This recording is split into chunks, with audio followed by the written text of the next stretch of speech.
राहुल गांधी के खिलाफ फर्जी एफआईआर पर कांग्रेस का विरोध, धनबाद में प्रेस वार्ता आयोजित।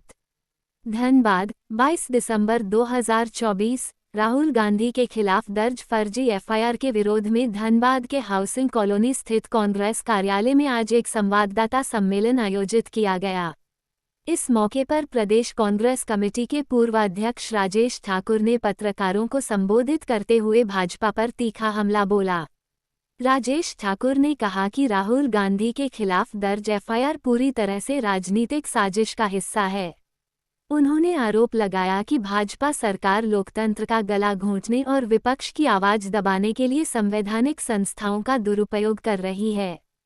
इसमें दो विचारधारा की लड़ाई है। एक महात्मा गांधी के विचार को मानने वाले लोगों की जो अहिंसा सत्य में विश्वास करते थे, और एक गॉडसे के विचारधारा को मानने वालों के बीच में लड़ाई है जो हिंसा में विश्वास करता था। और आप देखते हैं कि किस तरह से ध्यान बार बार भटकाने का प्रयास किया जाता है। एक अडानी पर हमने चर्चा शुरू की, उन पर समन हुआ था, हमने कहा इसकी जांच करा लीजिए, और उससे ध्यान हटाने के लिए पहली बार देखा कि सत्ता पक्ष के लोग बड़े बड़े डंडे लगा करके और उसमें पोस्टर लगा करके और मारपीट पर उतारू थे।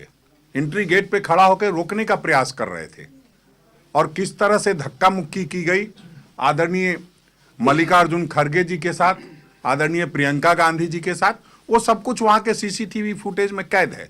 बावजूद उस सीसीटीवी फुटेज को बाहर नहीं लाया जा रहा है, कहीं ना कहीं उसे छेड़छाड़ करने की कोशिश की जा रही है। वरना परिसर के अंदर में कोई घटना हुई हो और लोकसभा के अध्यक्ष चुपचाप बैठे हों तो ये समझ से परे है। उनको तुरंत फुटेज दे करके क्लियर करना चाहिए था, क्योंकि लोकसभा के एक अलग गरिमा है, अध्यक्ष पद की एक अलग गरिमा है, और उस गरिमा को कहीं ना कहीं उस कैंपस में पुलिस में जा करके एफआईआर करा करके गरिमा को तार तार करने का प्रयास किया जा रहा है। तो निश्चित रूप से हम लोगों को लंबी लड़ाई लड़नी है, और इस तरह के जो एफआईआर किए जा रहे हैं इससे राहुल गांधी डरने वाले नहीं हैं।